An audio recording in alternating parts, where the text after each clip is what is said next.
流感活躍程度持續上升，接種疫苗係預防季節性流感同併發症嘅最有效方法之一。季節性流感疫苗接種計劃已經展開，合資格嘅高風險群組可以免費或獲資助接種疫苗，資助範圍擴大到涵蓋所有18至49歲嘅長期病患者。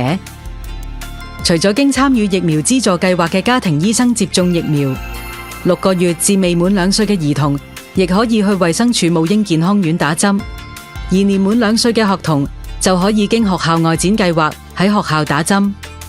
其他合資格人士可以去家庭醫生或者公營接種點接種疫苗。年滿18歲嘅合資格人士要登記咗醫健通先可以免費或獲資助打針。1年打1次，宜早不宜遲。保護自己同屋企人，盡早接種流感疫苗啦。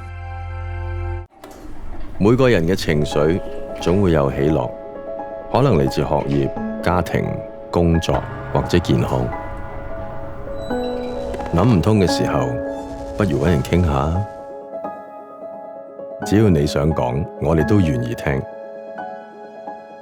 同埋搵合適嘅人幫你手，行出第一步，或者睇到更多可能性。情緒通18111。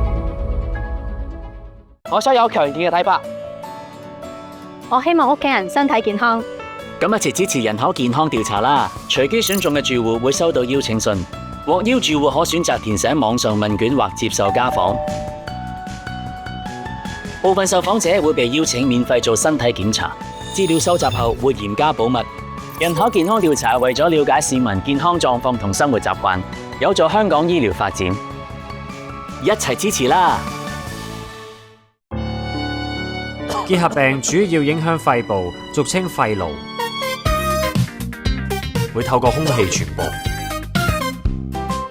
結核病從未喺香港絕跡，每年仲有幾千宗新症，症狀包括持續咳嗽、咳血、發燒、盜汗同消瘦。咳咗3星期就要睇醫生。衛生署胸肺科診所提供免費結核病診斷同治療，上胸肺科網頁了解多啲啊！